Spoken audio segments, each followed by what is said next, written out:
Hey everyone, my name is the Theme Park Evangelist. So, I don't have a lot of time because Katie just got off the phone with me a few minutes ago informing me that she is getting off work a little earlier today. And apparently, we have an impending storm. And I could have got that because I actually just got back home from Cary um, Toyota. Apparently, we have like Cary everything around here as far as dealership. Cary Toyota, Cary Kia, Cary Nissan, Cary um where did I buy my car again from? Not that my car is this kind of car or anything. Oh yeah, Cary Hyundai. And no, I do not have a Hyundai for your information, but I'm not going to share what kind of car it is either. But it is an SUV. So yes, there are tons of Cary places, but that's not actually what I'm going to be discussing, nor am I actually going to be talking about Katie for a change. I know, crazy, right? So, for the first time in a while, I'm actually using the laptop downstairs. This is the laptop I usually use to play League of Legends on, which is an online game I've been playing since high school, so about 14 years ago. Or 14 years now, give or take. It was amusing. I think it was yesterday or the day before that. My close friend Caitlin Aubrey was. I don't mind sharing her last name, by the way, because I've said it many times. But anyway, she was sharing her prom pictures on Facebook, which her prom was around the same time as mine, ironically. And her senior prom was about 5 years ago, and then of course I turned around and I shared mine, and mine was 11 years ago, and I'm just like, wow, do I feel old now?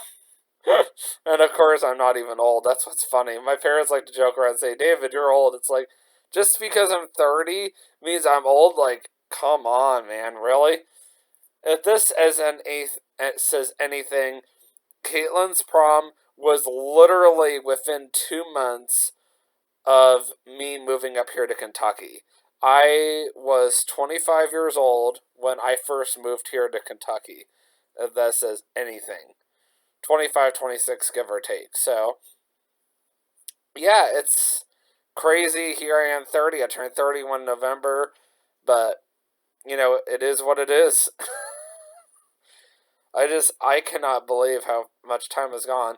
But with my 5 year anniversary of moving here to Kentucky coming up, something that I was thinking about last night, what to talk about, and going back to the theme park topic again, by the way, I decided to discuss more about how challenging it has been for me to vlog in northern Kentucky versus Central Florida. And actually, speaking of which, I'm going to pull out my phone for this one. So I promise I'm not actually playing around on it right now.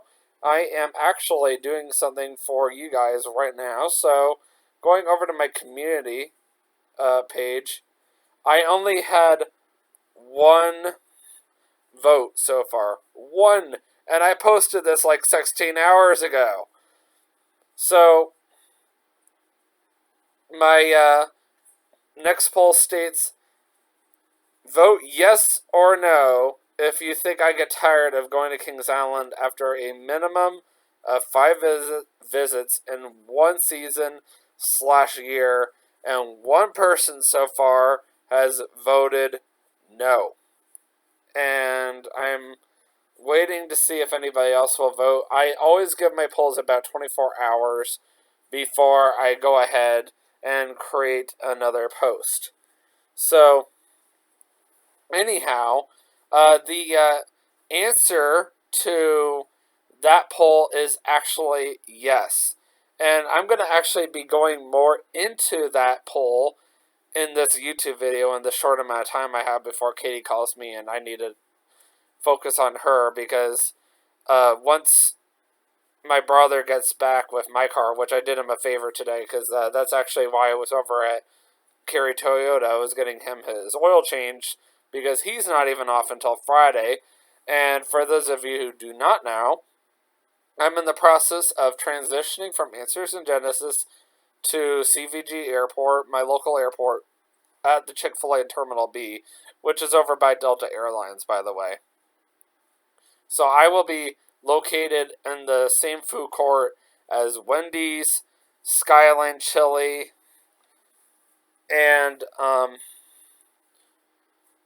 couple of other places. And there is also currently an Outback Steakhouse in that same exact food court, but there is a rumor, more like a confirmed rumor, that the Outback Steakhouse is eventually going to be going away, and they're going to be replacing it with a Cincinnati Bengals themed restaurant, which is kind of neat. But I don't know how I personally feel about that. Kind of would rather have Outback, but it's here or there. I'm just glad that the Chick-fil-A is there, and I'm very excited about working there. The location that I'm going to be working at is actually owned by a family-owned company called United Concessions Group. So I'm going to be working for them, Chick-fil-A, and CVG Airport. So very complicated stuff, but at least I'll still be in tourism, just in a different field of tourism. Now I'm going to be in the airport field of tourism. So when I first lived in Central Florida, just going back some time ago, just so we can, stay focused on the task at hand, so to speak. When I first started my YouTube channel, to be more specific, I started the YouTube channel at Universal Orlando Resort. And without going into detail about how I had all those connections, which every time you see me, guys, or every time you guys see me, excuse me, you probably think, does David pay to get in those parks? If you have not watched my new YouTube series back over the winter that talks about how I've saved money going into the Central Florida theme parks, I would encourage you, after this vlog is over, to go back and watch those. But for the rest of you who want to continue watching this, I'm basically going to say that I have never paid a penny to get into the Central Florida theme parks in my life. I might have done it. Okay, I shouldn't say in my life. Excuse me. I take that back. There was a couple of times where I made an exception, but I did not have to. But I have never needed to pay a penny in my life for the Central Florida theme parks. So anyway, to back up, I started the vlog at Universal Orlando Resort for one reason only. I was already there.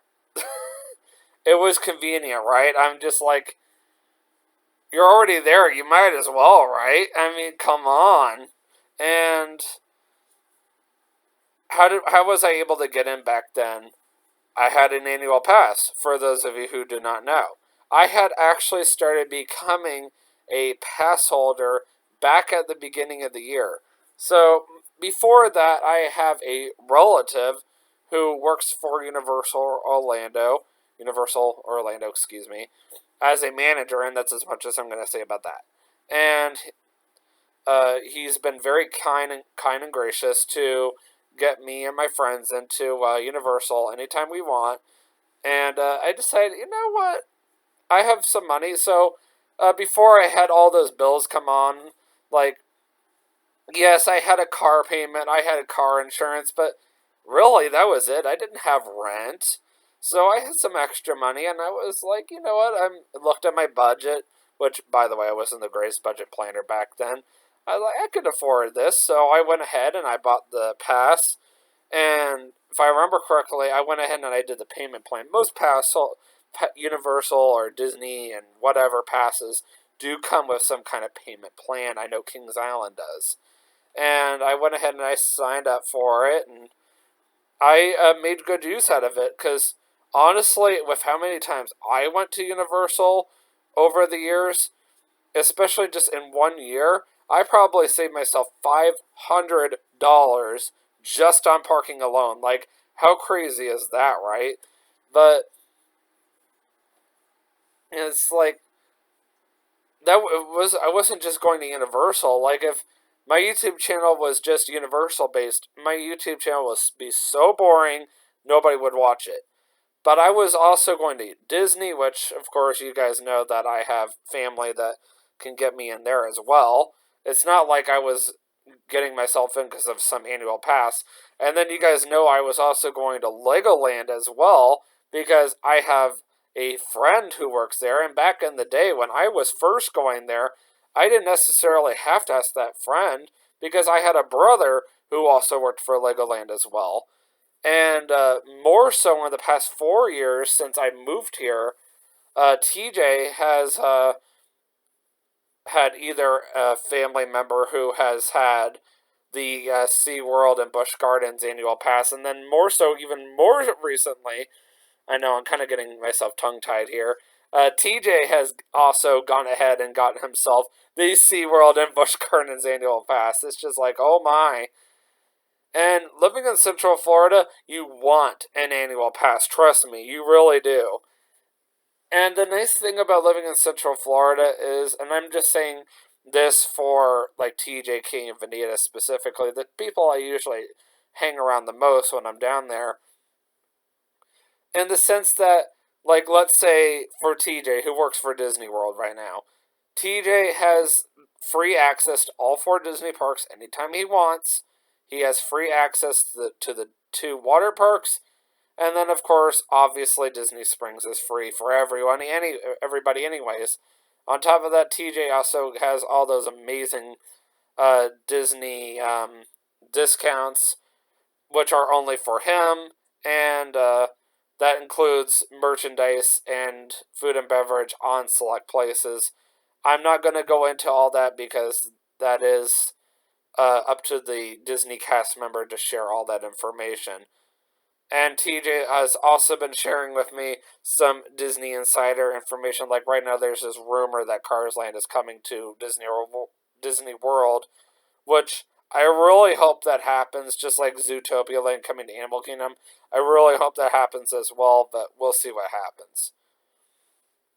And with TJ also having a SeaWorld and Busch Gardens annual pass, it makes it really easy for him to just go visit Busch Gardens over in Tampa Bay and SeaWorld over in Orlando, Florida, anytime he wants for free. And if that's not awesome enough, if you actually watched my SeaWorld Orlando YouTube video back in early March of this year, 2024, I mentioned that TJ has free access to all of the parking. And if I'm not mistaken, I even mentioned that he gets free VIP parking. Well, if I remember correctly, TJ did send me that picture of the parking sign, and I think it was $75 just for VIP parking. And he got us preferred parking, which is about $60. 60! That's just slightly more than what Disney World is charging. And for all I know, Disney World might have rose their prices again. For all I mean, Disney World and Universal are charging insane amounts right now just to park. I remember back in the day when I was living down there, and the parking prices were not even that much. I mean, for crying out loud, I can go to the Ark Encounter in the Creation Museum and park for $15. Yes, I was able to park for free for 3 years, but I chose to give that all up. And that's okay. And then if you come during their Christmas events, if you come after 5 o'clock, it's only $10. And then it's free admission to both attractions. But you only are limited to so much because the exhibits cost so much to maintain and all that. So when I first moved here to Northern Kentucky, I didn't realize how much my YouTube channel was going to go downhill in some ways. I mean, yeah, my video quality is a lot better. Yes, I'm a lot better. I'm a lot more confident, but I feel like my YouTube channel overall is lacking. Now, some people might disagree with that, but I feel like it has. And just starting with reason number 1, Central Florida is a year-round tourist destination. And let's keep that in mind. And where do I live? I live in the tri-state area. I live in the Midwest. So for those of you who do not know, the Midwest typically consists of Indiana, Ohio, Kentucky, and Tennessee. And Tennessee, yes, does, fall into that category. And the Midwest is a seasonal based tourist trap. What does seasonal based mean? Exactly. Seasonal based means it really just depends on what is going on that time of the year. Obviously, the winter months here make a huge difference. Now, don't get me wrong, the winter months here are nowhere, absolutely nowhere as bad as Canada by any means. And if let's just take Canada completely out of the equation. Minnesota has it nowhere as bad as we do. Michigan has it nowhere as bad as we do. Like, what am I trying to say? Like, I might be confusing you guys. I might be wording this wrong. I might be saying it completely all wrong. What I'm trying to say is we have it way better than Canada. We have it way better than Michigan. And we have it way better than Minnesota. Those are just three common areas. I might have been saying it the complete opposite, and you might be like, what? But we have people from Michigan and Minnesota, yes, Canada, obviously, and just people from the Northwest, or just from the North in general, that come down here to just Kentucky in general just to escape the cold. Because, like, let's just say over the winter months, I know Minnesota gets inches and feet of snow dumped on them every winter. It's insane. In Kentucky, it really just depends. Like, this winter was the warmest winter I have ever experienced in my life. Meanwhile, down in Florida, they're like, hey, freezing, and it's like below 50, and I'm just like, whatever. I was hearing over in New York one winter, they got like over 5 feet of snow, and that's not even a joke. And New York is technically a seasonal based theme park. I'll tell you right now, guys, Canada's Wonderland struggles way more than Kings Island does. Like, Canada's Wonderland is only open from like late April all the way till late October, and as far as I know, that's the only time they're ever open. Then they close for the remainder of the year. They don't have Winterfest. We do. We're able to stay open all the way till New Year's Eve. Not every place can do that. Now, granted, Dollywood can stay open until early January. And why is that? Because Tennessee is just a little further south. But also, Tennessee can open up a little earlier than, let's say, Mason, Ohio, where Kings Island is at, because of the fact that they're a little further south. The further south you go, the quicker a theme park can open up for the year, and the longer it can stay open. The further north you go, the later in the year the park will open, and the shorter or the earlier in the year the park is going to close for the year as well. That's just the way it works. And because of that, it's made it very difficult for me to find anything to entertain you guys during the winter months, because for crying out loud, especially this year, Kings Island has been closed since January 1st. They're only just now reopening for the the spring, excuse me, on Friday. But one thing that really impresses me about Kings Island that I don't even see Disney World doing, see, let's just compare Disney to Kings Island. Disney, knowing that they're an annual based attraction, or tourist based place, or year round place, they know 100% that they have to close down their attractions periodically throughout the year. And they typically do that during the winter months when they know they're a little on the colder side. So, and I'm not saying that Florida gets cold by any means, because us northern people, we know what cold actually is, versus Floridians have no clue, because as soon as it gets below 70, they put on their light jackets. And they turn on their heaters, and they put on their weighted blankets and all that fun stuff. And I don't get that at all. But I know for a fact that, like, let's say Universal, for example, it's another perfect example besides Disney.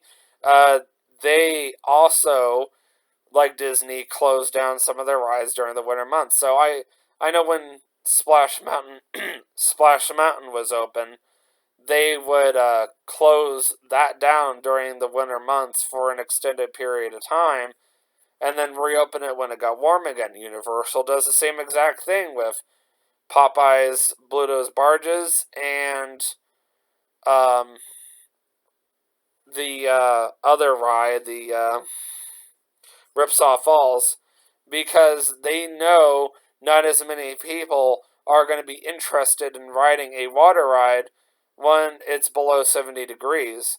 And it's actually state law now in Florida that a water park legally cannot operate when it's below 70, because the water park or the company that runs that water park will be majorly fined thousands, I mean thousands of dollars. That is a new law. Who knows who in the heck passed that law, but it got passed. It didn't used to be that way, but I don't know anymore. I laughed so hard when I first heard that, but you know what? I don't have a say. I'm not in politics. I can't go back and revoke that law. I just sit back and I'm just like, you're kidding me right now. But whatever. So, I don't mean to get so passionate. Just hearing about all the craziness and stupidity going down in Florida regarding just their version of this and that, and just like, oh my. Now, don't get me wrong. I can tell you guys right now that um, here in the tri-state area, let's say the two water rides that we have at Kings Island, they're only open starting this Saturday, assuming it's warm enough, by the way. That is important enough. That is very important to note. It has to be warm enough, and they're only open from that day until Labor Day, and that's it. After that, once Soak City closes for the entire season, they shut off everything water-based off until the following spring. You only have altogether 3 months to ride all the water rides here. Even though sometimes in late September it's actually pretty hot here, that's it. They don't care. Like, even though Labor Day is early this year, it's like the very first Monday of September, so it's like September 2nd, if I'm not mistaken.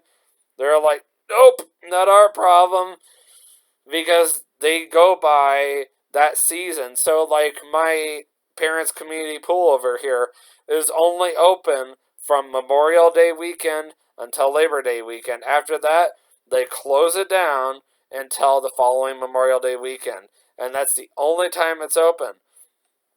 And that's just because that's how the seasons operate here. This is not like Florida, where your pool is open year-round. Things are so different here.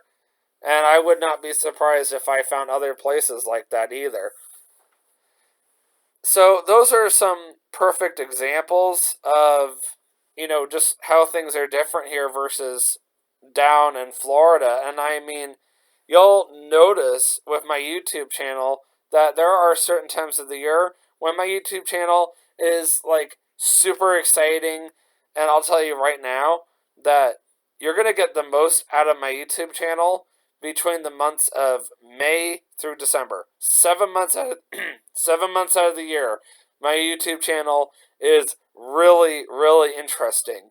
But 4 months out of the year, January through April, not so much. I mean, April, it can get a little exciting. March, eh. somewhat. And January and February, mm-mm. I mean, really, what is there to do around here in northern Kentucky during January and February? I could go to the Cincinnati Zoo, but the animals are not very active during that time of the year because it's cold and the zoo hours are shortened because of how cold it is. Could go to the Newport Aquarium, at least it's heated, but you can only do that for so long. Can't go to Kings Island because they're closed. Um, could go down to the Louisville Zoo, but that's a 90-minute drive just one way just to go see the Louisville Zoo. Yeah, I mean, yeah, it's an option. Let's see here. What else could I do? I could drive all the way up to Columbus and see their zoo, but that's still at least a 2-hour drive just one way just to go see their zoo. And there's a lot to take into account with living in the tri-state area. See, down in Florida, everything is close together, but there is a ton of traffic. But here, everything is so spaced out that it takes forever to get around because of how spaced out everything is, but there's not as much traffic. I think the most traffic I dealt with yesterday, just getting back from the Kenwood Town Center, was about 15 to 20 minutes. That wasn't bad. It's definitely not like sitting in I-4 traffic just trying to get from the Disney World exit back to US 27, that's for sure. And you're lucky if you have to wait less than 30 minutes. That's if you're lucky. Now, I'm all happy for TJ wanting to do that, but that's his prerogative. It ain't mine. And, TJ, Kane, and Vanita, they have a lot of reasons to stay in Florida. One of them is they cannot stand the cold. That's fine. I'm not going to, stop them from wanting to live down there. But one thing I'll tell you right now, Polk County itself has even gotten too busy for its own good. And that was one of the main reasons what drove me out of Central Florida in the first place. Not just Polk County, but Central Florida. And the traffic just keeps getting worse and worse and worse. I'm like, how can I handle this traffic? I'm just like... So, I actually did type my 10 reasons to, or why I left Central Florida in the first place. Now, I'm only going to mention the majority of them because one of them I don't want certain people to hear. First of all, to work for Answers in Genesis, which is now relevant, as many of you should know, because I don't work there anymore. I was tired of the heat. I know that they're not, obviously. Excuse me. Hold on. Sorry, I had to sneeze. The theme parks are starting to burn me out. Obviously, that does not apply to TJ because he's still going like all the time.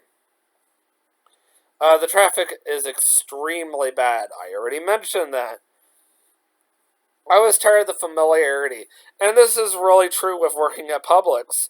I mean, I was literally seeing the same people over and over and over again. I don't even just mean co-workers. I was seeing the same customers over and over again. I haven't had to deal with that since I got here. And that's one of the reasons why I kind of got tired of Meijer, too. Because I was starting to see a lot of the same customers. It's like, I don't mind it for a little while, but that's it. I like meeting new people constantly, and that's one of the reasons why I love the tourism industry so much. I love constantly meeting new people and not seeing same people over and over and over again, except for my coworkers and my managers. I was ready for a change, let's be honest. I was even in the process of getting ready to move to North Florida, which was still away from from whatever you call it. I was still away from the tourism. Katie and I are actually thinking about moving to North Florida if Eastern North Carolina doesn't work out. I wasn't growing in my career of Publix. I had one of those managers that actually thinks that people with disabilities don't deserve anything more than being a beggar. Don't worry, he's retired now, so it's all good. And I proved him wrong. there aren't many great jobs available in Polk County unless you have a degree. I'll tell you right now, in Polk County, if you have a degree, you either end up in the medical field or in criminal justice, and that's it. Otherwise, you're stuck working in a grocery store, fast food, or sit down. I was wasting too much money in Polk State College just to keep failing college level math.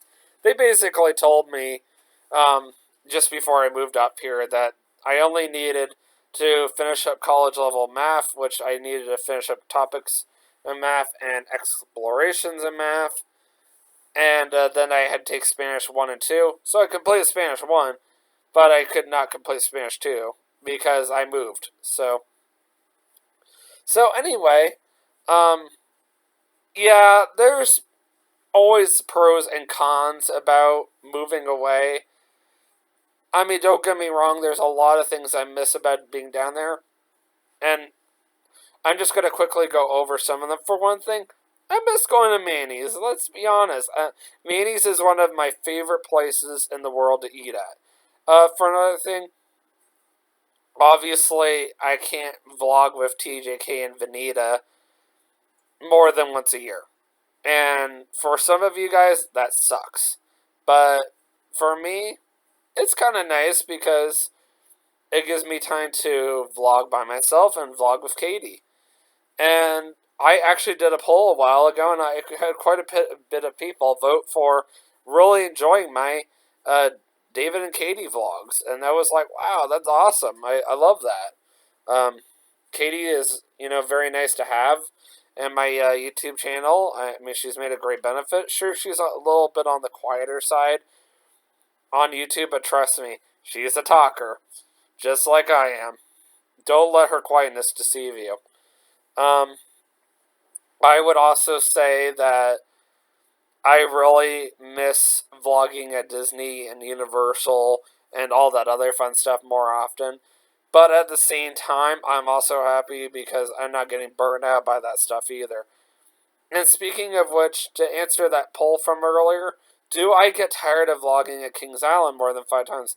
To be honest with you, yes, because Kings Island does not really do much during the year. So, let's just say, for example, their opening day. Okay, it's exciting to show everybody how the park looks for the year, but after that, there really isn't much going on at Kings Island again until the summer. So Kings Island pretty much stays the same up until the summer, and then after that they'll, reveal their brand new Camp Snoopy, and then Kings Island will stay the same again until August. And there's going to be nothing else going on until then. And then finally they'll have Grand Carnival, and that will last for an entire week. So I'll have exactly 1 week to get over there and go vlog that. And then I will have nothing else to show you guys again until Halloween Haunt starts. And then I'll have about a month or two to vlog that. And then they finally have their Tricks and Treats Festival going on at the same exact time. So I'll have about another month or two to not just show you guys Halloween Haunt, but to show you guys Tricks and Treats. And then, last but not least, they will have Winterfest going on, so I'll have about a month to show you guys that as well. And then, last but not least, they have their New Year's Eve party, as we already know, which is half Winterfest and half New Year's Eve. It's kind of neat. I personally did not stay for the dancing and the singing because it's not that I don't trust sorry, let me start over that. Like I tried explaining to Danny, it's not that I didn't want to be there to spend time with her. I just did not know what the crazy drivers were going to be like trying to drive all the way back from Mason all the way back to northern Kentucky. Now, Danny does not live far away from Kings Island at all, about 20-30 minutes. And most of my friends up in Ohio, they live within 30 minutes of Kings Island. I live almost an hour from Kings Island. That's a night and day difference. And I have to travel through downtown Cincinnati just to get there. That's only 50 miles one way, give or take, 100 miles round trip. And that's just to Kings Island. And then Danny's place from me is about 60 miles round trip. Not quite as far, but far enough. And I would love to go see her more often, but between my crazy hectic work schedule, the high price of gas, um, family, and always being tired in the evenings, and of course, most importantly, a fiance who demands my attention every evening, it's hard. It's very hard, and I can't exactly say Katie always wants to do everything that I want to do. And I can't exactly always encourage Katie to do everything, because if I tell her, oh, I want to go see one of Danny's plays, she's going to go, oh, I wanted you to spend time with me. Well, why don't you come and do this? Well, I don't want to. You just go. And then I end up forfeiting a chance to spend time with her, and then she's going to hold that against me the next day. So, as much as I want to spend time with Katie, I end up most of the time, and as much as I want to spend time with Danny as well and doing something for her, it's like, Katie is right. The fiance always has to come first over the friends, so I end up having to spend time with her instead. And of course, the whole time that she was gone, there wasn't anything going on, and because of that, I end up hiding upstairs every single evening just playing video games because I couldn't think of anything else better to do. It's frustrating. But hey, you know what? I got, quite a bit discussed there, so I will see you guys in the next vlog, which is tomorrow. Tomorrow's a perfect day for at-home vlogs because it's supposed to rain all day. Just so you guys know, I will not be doing any kind of vlogging tomorrow afternoon while I am at getting my haircut taken finally, because this is a mess. But Katie's calling me now, so always remember, you can do all things through Christ strengthens you. Have a great day. Peace out.